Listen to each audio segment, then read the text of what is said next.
तो आज की वीडियो में तुम्हें बहुत ही ज्यादा एक्सक्लूसिव न्यूज देने वाला हूं और ये मार्वल और डीसी फैंस दोनों के लिए इक्वली ऑसम है क्योंकि मार्वल और डीसी के मूवी क्रॉसओवर को लेकर फाइनली एक बिग अपडेट आ गई है। लेकिन उससे पहले रिसेंट की और भी बहुत सारी लीक्स और अपडेट्स को कवर करेंगे, एक एक करके सब पे बात करते हैं। सो हेलो गाइस, मेरा नाम है Himanshu and you are watching the Buzz Beam show. तो Marvel and DC crossover movie पर बात करने से पहले तुम्हें कुछ एक सुपर इंपॉर्टेंट अपडेट्स दे देता हूं। सबसे पहले तो एक जो डाउट हम सबके माइंड में चल रहा था कि फैंटास्टिक फोर के पोस्ट क्रेडिट सीन में क्या फ्रैंकलिन सिर्फ डूम के फेस को टच कर रहा था आउट ऑफ क्यूरियोसिटी या फिर वो उसे एक्चुअल में हील कर रहा है। तो इसका रियल एंड फाइनल आंसर आ चुका है। फ्रैंकलिन एक्चुअल में डूम का फेस हील ही कर रहा था, वो केवल उसे टच नहीं कर रहा था। और ये रिवील हुआ है कॉमिक कॉन में एक हॉलीवुड के वीएफएक्स आर्टिस्ट ने खुद ये रिवील किया है। और फ्रैंकलिन के डूम के फेस को हील करने का जो कनेक्शन है वो सीधे सीधे कॉमिक्स से है। कॉमिक्स में अगर ध्यान से डूम के कैरेक्टर को एनालाइज किया जाए तो उसके अंदर फैंटास्टिक फोर को लेकर जो नफरत है और उसकी इनसिक्योरिटी, चीजों के ऊपर फुल कंट्रोल पाने की इच्छा, ये सब की सब कहीं ना कहीं उसके फेस के डिसफिगरमेंट की वजह से है। यानी उसका जो चेहरा स्कार्ड है, उसके चेहरे पर जो घाव है,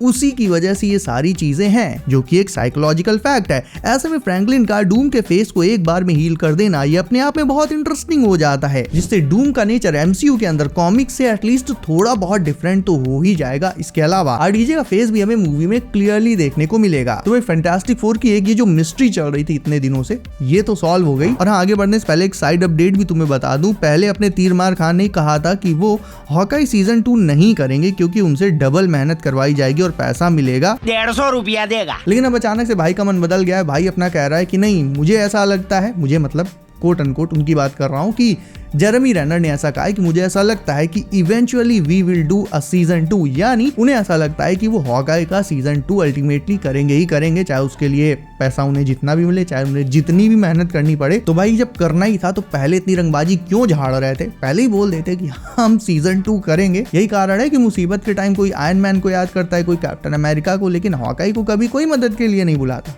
हॉकाई एवेंजर्स का एक्वामैन है। नाउ एक और बड़ी मिस्ट्री सॉल्व हो गई है स्पाइडी को लेकर। स्पाइडरमैन ब्रांड न्यू डे के जो इवेंट्स हैं वो टेक प्लेस करेंगे एवेंजर्स डूम्सडे से पहले। और कितना पहले?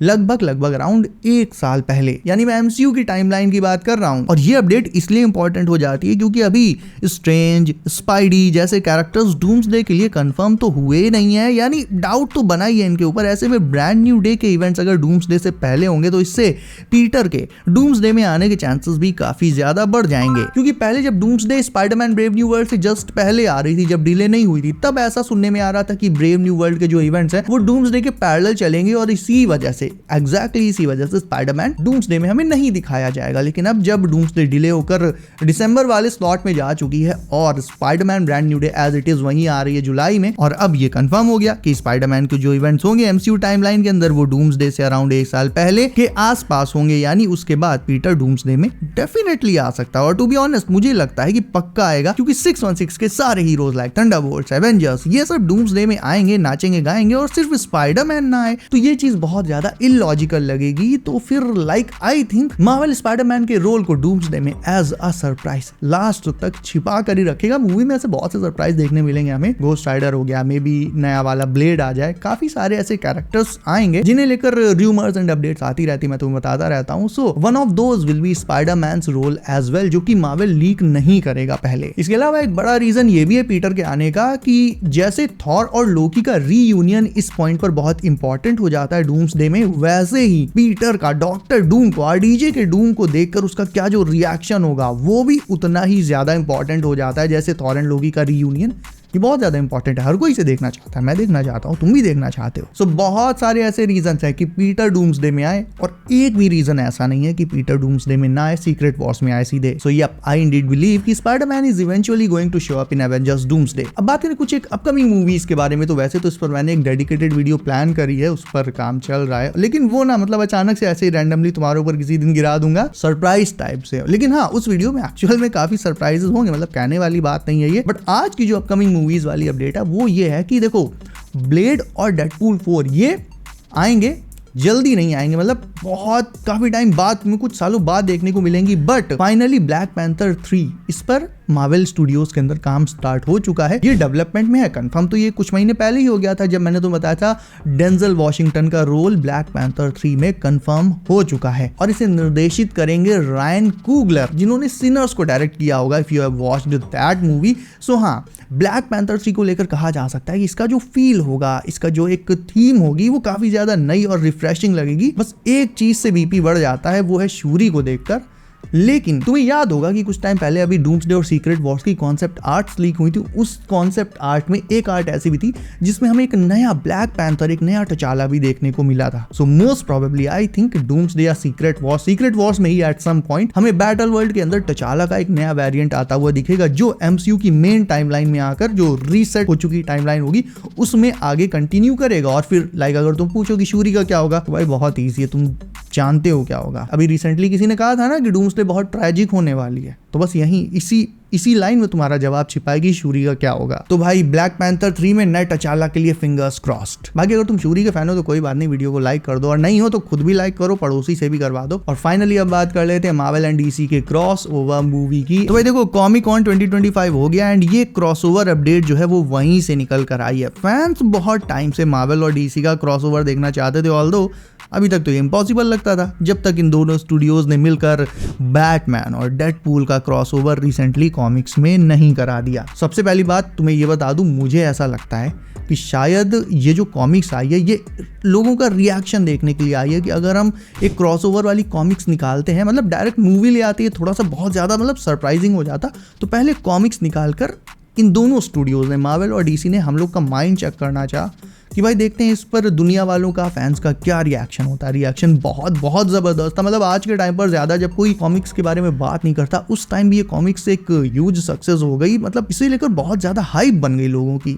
तो हाँ, रिस्पॉन्स तो बहुत अच्छा आया, इसे तुम एक तरह का बीटा टेस्ट भी कह सकते हो। तो इससे ये कंफर्म हो गया कि अगर इसी क्रॉसओवर वाले आइडिया को अगर मूवी में इम्प्लाई किया जाए तो भाई इंटरनेट विल डेफिनेटली ब्रेक, और ये सही भी है। तो कॉमिक कॉन में एक बिग हॉलीवुड इनसाइडर ने ये रिवील किया है कि मार्वल और डीसी क्रॉसओवर प्रोजेक्ट की बात चल रही है।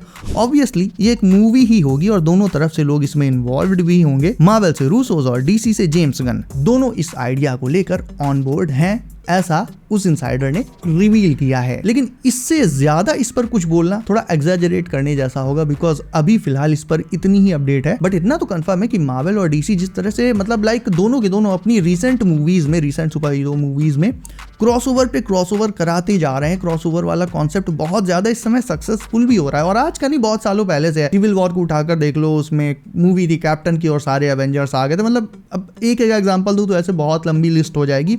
रिसेंट सुपरमैन मूवी को ही देख लो, उसमें ही कितने सारे कैरेक्टर्स भरे पड़े थे। फैंटास्टिक फोर में तो ऐसा कोई क्रॉसओवर नहीं हुआ, और ऑब्वियसली होगा भी नहीं, क्योंकि वो एक ओरिजिन मूवी थी, वो पहली मूवी थी। नेक्स्ट वाली फैंटास्टिक फोर में अभी तुम लिख कर रख लो, उसमें देखना भाई कितने क्रॉसओवर होंगे, कितने कैमियोज होंगे और कितने लाइक सरप्राइजेस होंगे। तो बेसिकली मेरे कहने का मतलब ये कि क्रॉसओवर वाला अभी जो कॉन्सेप्ट है ना, वो पुराने टाइम से सक्सेसफुल होता चला आ रहा है। लोगों को ये देखना पसंद है कि ये इस पर्टिकुलर कैरेक्टर के साथ कैसे इंटरैक्ट करता है, उसके साथ कैसे मूवी में आगे बढ़ता है। तो यस, ये जो कॉन्सेप्ट है बहुत ज्यादा इंटरेस्टिंग है और लोग इससे कभी बोर हो ही नहीं सकते। तो चाहे डीसी के सुपरमैन को उठा लो या फिर मार्वल से अभी डेडपूल एंड वुल्वरीन को देख लो या नो वे होम देख लो, मतलब क्रॉसओवर्स तो चला ही करते हैं। तो ये आइडिया तो देखो ऑल टाइम हिट है, एवरग्रीन आइडिया है। तो काफी टाइम से फैंस दोनों स्टूडियो की राइवलरी को ऑन बिग स्क्रीन देखना चाहते हैं, एंड टू बी ऑनेस्ट आज से 5-10 साल पहले तक तो ये पॉसिबल ही नहीं लगता था। बट रिसेंटली जो Deadpool and Batman crossover comics आई है, वो कॉमिक ही इतनी ज्यादा पॉपुलर हुई है सिर्फ इस क्रॉसओवर वाले कॉन्सेप्ट के चलते। अंदर क्या माल है उस पर तो भाई बात ही नहीं हुई। तो सोचो, जब ये आइडिया कॉमिक में इतना अच्छे से काम कर सकता है, तो इसे जब मूवी में अप्लाई किया जाएगा तो भाई जाहिर है बहुत ही नेक्स्ट लेवल हाइप होगी इसकी, बिल्कुल एवेंजर्स एंड गेम जैसी। ऐसा लगता है एवेंजर्स एंड गेम ने हाइप का एक बार सेट कर दिया, सारी मूवीज की हाइप उसी से कंपेयर करी जाती है। बट फिलहाल के लिए इतना कह सकते हैं कि हाँ, एक पॉजिटिव साइन है क्रॉसओवर मूवी को लेकर। अभी तो मल्टीवर्स सागा खत्म होना बाकी है, डीसी तो अभी अपना मतलब नया जो रीबूटेड यूनिवर्स है वो शुरू ही कर रहा है एक तरह से कह लो।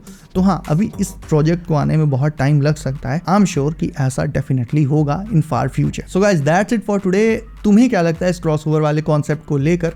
एंड तुम मार्वल और डीसी के किस किस कैरेक्टर को, कौन कौन से हीरो या लाइक विलन को आपस में इंटरैक्ट करते हुए देखना चाहोगे, सो वो कमेंट करके बताओ मुझे। एंड इसके अलावा वीडियो अच्छी लगी है तो इसे लाइक करके चैनल कर लो सब, नोटिफिकेशन कॉल पर जरूर से डाल लेना क्योंकि और भी बहुत सी नई लीक्स एंड अपडेट्स आ रही हैं। सो बी सेफ गाइज, अपना ख्याल रखिए आप।